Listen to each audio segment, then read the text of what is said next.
इंद्रजित सावंत धमकी प्रकरणी प्रशांत कोरटकर विरोधात गुन्हा दाखल। महापुरुषांचा अवमान केल्याप्रकरणी कोल्हापूरच्या जुना राजवाडा पोलीस ठाण्यामध्ये गुन्हा नोंद। प्रशांत कोरटकरनं जीवे मारण्याची धमकी दिली। इतिहास अभ्यासक इंद्रजित सावंत यांचा आरोप। तर छत्रपती शिवाजी महाराज, छत्रपती संभाजी महाराज यांच्याबद्दल कोरटकरचं बदनामीकारक वक्तव्य। इंद्रजित सावंतांचे आरोप प्रशांत कोरटकरनं फेटाळले। माझ्या आवाजामध्ये धमकी देऊन कुणीतरी खोडसाळपणा केला। छत्रपती संभाजी महाराज आणि शिवाजी महाराजांबद्दल मला प्रचंड आदर। प्रशांत कोरटकरची प्रतिक्रिया। इंद्रजित सावंत यांना आलेला फोन कॉलची चौकशी करा। मुख्यमंत्री फडणवीसांचे एसपींना फोन करून निर्देश।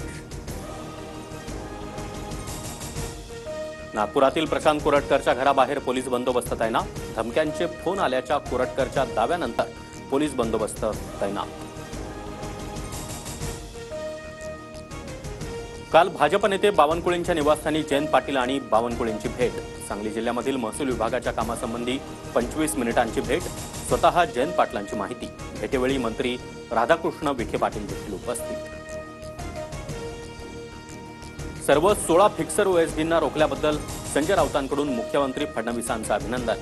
13 शिंदेंचे तर 3 अजित पवारांचे फिक्सर, राऊतांचा आरोप।